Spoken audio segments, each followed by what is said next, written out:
వి gold trusted gold buyers తాకట్టులో ఉన్న బంగారాన్ని విడిపించి ఈ రోజు ఉన్న మార్కెట్ ధరకే కొనబడును. మరిన్ని వివరాలకు సంప్రదించండి 77107720. కార్తీక మాసంలో ప్రతి ఒక్కరూ వినవలసిన కథ పోలీస్ వర్గం. రజకుల కులంలో రాజమ్మ అనే ఒక పెద్దావిడ ఉండేవారు.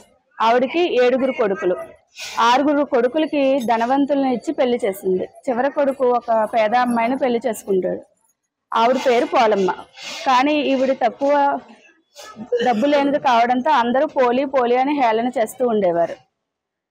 ఇలా కార్తీక మాసంలో వచ్చిన తర్వాత 6 కోడల్ని తీసుకుని నదీ స్నానానికి తీసుకువెళ్ళి అక్కడ భక్తి శ్రద్ధలతో పూజ చేస్తూ ఉండేవి. కానీ పోలిని తీసుకువెళ్ళేవారు కాదు.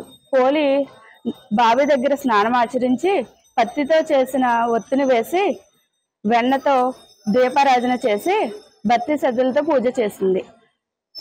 చివరి రోజున కార్తీక మాసం చివరి రోజున పోలిని తీసుకెళ్లడానికి దివి నుంచి విమానం వచ్చి స్వర్గానికి తీసుకువెళ్తూ ఉండగా అత్తగారు, నేను కదా ఇన్ని రోజులు భక్తి శ్రద్ధలతో పూజ చేసింది, నన్ను తీసుకువెళ్లకుండా పోలిని తీసుకువెళ్తున్నారేమిటి అనుకుంటుంది. అప్పుడు ఇన్ని రోజులు నువ్వు భక్తి శ్రద్ధలతో పూజ చేయలేదమ్మా అని చెప్పి అందుకే పోలిని తీసుకెళ్ళడానికి వచ్చారని చెప్తారు. అప్పుడు పోలి అత్తగారు నన్ను కూడా తీసుకువెళ్ళమని అడుగుతుంది. అప్పుడు పోలి అత్తగారిని కూడా తనతో తీసుకువెళ్తుంది.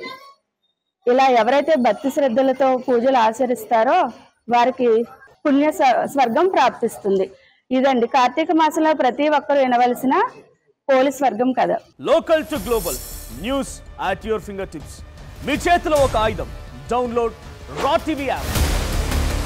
Media legend Ravi Prakash is back.